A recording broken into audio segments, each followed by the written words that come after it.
Kita kembali semula kepada halaman sebelum ini dan kita baca nota kakinya. Kita baca nota kaki yang disebutkan oleh Syekh Al-Buti. Kata Syekh Al-Buti di sini, qad ya'jubul ba'du min anni unkiru 'ala al-wahhabiyyatil katsira min ara'ihim. Mungkin setengah orang berasa pelik, berasa hairan kerana aku ni selalunya aku lawan geng-geng Pak Wahab ni. Aku lawan geng-geng Wahabi ni. Aku lawan pendapat-pendapat golongan Wahabi ni. Tetapi dalam isu ini, ma'ama af'aluhu huna minal inhiyazi ilaihim. Tapi dalam isu zikir menari ni, nampak Syekh Al-Buti jadi Wahabi pula. Syekh Al-Buti jadi geng W pula dalam isu ni. Jadi mungkin ada orang pelik. Syekh ni Asy'ariyah berbulu Wahabi ke?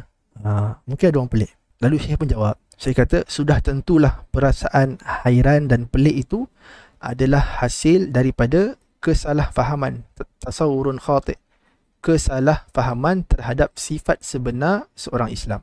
Kata Syekh, Islam sama sekali tidak terkait dengan mengubah kajian ilmiah yang bersifatkan, yang bersandarkan kepada akal dan pemikiran, lalu mengubahnya kepada ketaksuban yang menguasai diri. Islam sama sekali tak ada kaitan dengan ketaksuban. Kalau buat bahas ilmi, kalau buat kajian ilmiah, kata Syekh.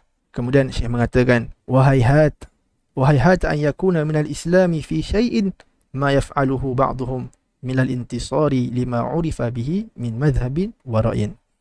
Syekh kata agama Islam tersangatlah jauh daripada hal yang dilakukan oleh sebahagian orang yang hanya memenangkan pendapat dan mazhab mereka sahaja. Mustani'an bidzalika al-intisari lil Islam. Mereka sebenarnya memperjuangkan puak dan geng mereka sendiri.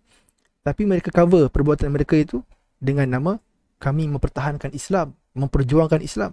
Tapi sebenarnya mereka hanya memperjuangkan kelompok, mazhab dan pendapat mereka sendiri. Sedangkan dia tahu jauh dalam benak hatinya, ya'lamu fi qararati nafsih annahu innama yantasiru lirra'yi alladhi asbaha juz'an min syakhsiyatihi wa kayanihi bainan nas. Sebenarnya dia hanya mengangkat, hanya memenangkan pendapat yang telah menjadi sebahagian daripada diri dan identitinya dalam masyarakat. Masyarakat dah kenal dia ni sebagai aswaja, maka aku mestilah lawan Wahabi. Masyarakat dah kenal dia ni sebagai pejuang sunnah, maka aku mestilah lawan geng-geng Asy'ariyah. Ketaksuban semata-mata, kata Syekh Al-Buti, dan ini sama sekali tidak ada kaitan dengan Islam. Wa hayhat an yakuna minal islami fi syai'. Hayhat ni isim fi'il, maksudnya ba'udah, tersangatlah jauh apa yang dilakukan oleh sebahagian orang dengan Islam. Kemudian kata Syekh Al-Buti, dalam kajian ilmiah, seorang Muslim itu sewajarnya hanya meletakkan di hadapannya Al-Quran dan Sunnah Nabi SAW. Dia sama sekali tidak boleh membiarkan sebarang pengaruh selain daripada pengaruh Quran dan Sunnah menyelinap masuk dalam diri dan fikirannya. Orang lain pula tidak boleh berasa benci. Orang lain pula tidak boleh berasa marah dengan hasil kajian orang yang buat kajian tu. Jadi orang lain tidak boleh berasa benci dan marah dengan hasil kajian dan penemuan orang yang membuat kajian itu. Sekiranya orang yang membuat kajian itu benar-benar jujur dan beriltizam dengan Al-Quran dan Sunnah.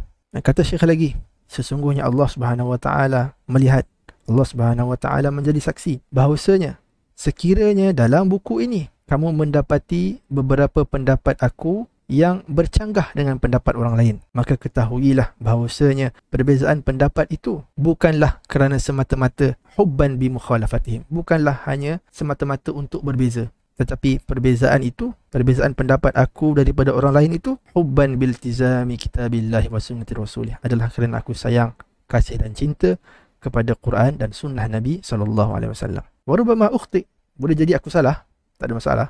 Boleh jadi kajian saya, hasil kajian saya, penemuan saya salah, tetapi pendorong dan motif utamanya tetap adalah cinta kepada Quran dan Sunnah. Itulah dia ad-dafi', itulah dia pendorong dan motif yang paling besar. Kemudian dalam nota kaki muka surat sebelahnya, Syekh menyambung, sekiranya dalam isu ini, iaitu dalam isu zikir menari ini, hasil kajian saya sama dengan pihak tertentu, sama dengan hasil geng-geng Pak Wahab lah maknanya, dan berbeza dengan geng-geng sufi yang lain, beza dengan mutasawwifah yang lain, falaisa dzalika aidan hubban bi mukhalafatihim, bukanlah perbezaan pendapat aku itu kerana aku memilih sengaja hendak berbeza untuk mengkritik golongan sufi.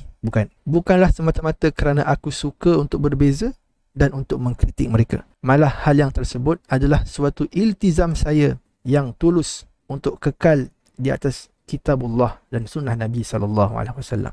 Ma'a taqdiri li kathiri min haula'i sadah, kata Syekh, saya tetap menghormati ulama-ulama sufi, saya tetap menghormati syekh-syekh tarekat, saya tetap menghormati mereka, dan saya yakin mereka itu adalah orang yang baik-baik dan mempunyai niat yang baik. Wa uzri, tetapi saya meminta maaf, sesungguhnya penghormatan saya kepada mereka sama sekali tidak bermakna saya boleh mengenepikan nas dan kaedah-kaedah syarak.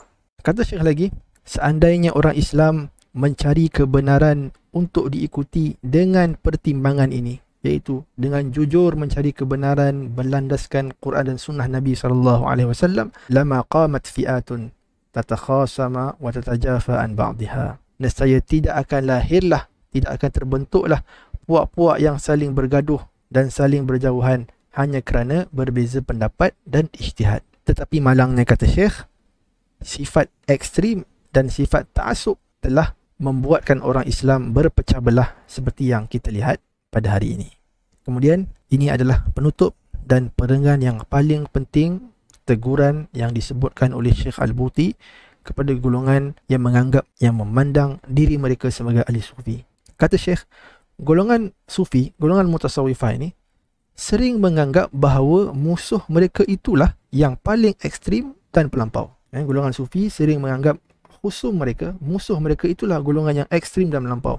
Tetapi amat malang dan sedih sekali, wala yuhasibuna anfusahum ala ma yatalabbasuna bihi hum minal ghuluwi wal bid'ah allati la wajha fil islami yusawwighuha. Tetapi malang dan sedih, mereka tidak bermuhasabah, mereka tidak melihat kesalahan diri mereka sendiri yang banyak terpalit dengan ekstrim dan bid'ah yang sama sekali ditolak oleh Islam.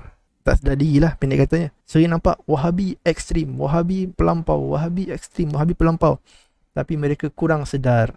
Mereka tak sedar, tak ingat untuk melihat diri mereka sendiri lebih banyak ghulu dan lebih banyak bid'ah. Kata Syekh Al-Buti sendiri, seorang ulama Asy'ariyah dan bukan ulama Wahabi. Kemudian Syekh bertanya, afahadha huwal haqqul ladzi yanbaghi an yakun?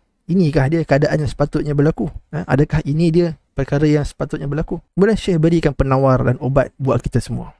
Daripada apa aliran sekalipun kita, mestilah bersifat adil, beriltizam atas manhaj Quran dan sunnah Nabi untuk mendapat kebenaran. Kata Syekh lagi, innal ghuluwa fil amr, sesungguhnya bersifat ekstrim dan melampau dalam sesuatu perkara hanya akan melahirkan ekstrim dan pelampauan lain yang berlawanan. Yang ini suatu ekstrim hanya akan melahirkan ekstrim yang lain.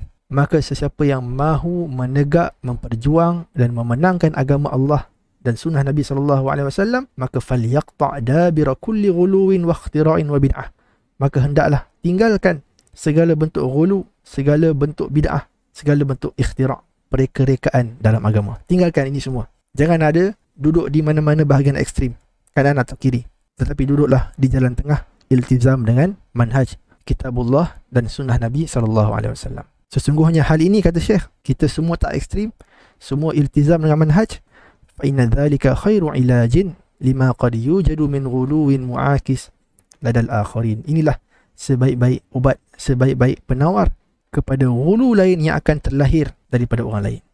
Ada satu ghulu melampau, kafirkan Wahabi. Ada ghulu daripada Wahabi pula, kafirkan ahli sunnah, kafirkan Asy'ariyah, contohnya. Jadi suatu ekstrim akan melahirkan ekstrim yang lain, dan masing-masing ini dua-duanya akan bergaduh je. Tetapi orang yang iltizam manhaj, iltizam kepada Quran dan sunnah untuk mencari kebenaran di jalan yang tengah, iltizam dengan qawaid agama Islam, maka di mana ada kebenaran, di situ dia akan ada. Tak kisah di kanan ataupun di kiri, tak kisah di kanan atau di kiri, di mana ada kebenaran, siapa saja yang menuturkan kebenaran, maka dia akan ambil daripada orang tersebut.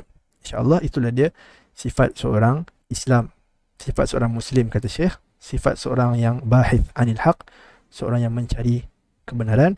Ini sahaja perkongsiannya. Wassalamualaikum warahmatullahi wabarakatuh. Kita jumpa lagi pada perkongsian yang lain, insyaAllah ta'ala.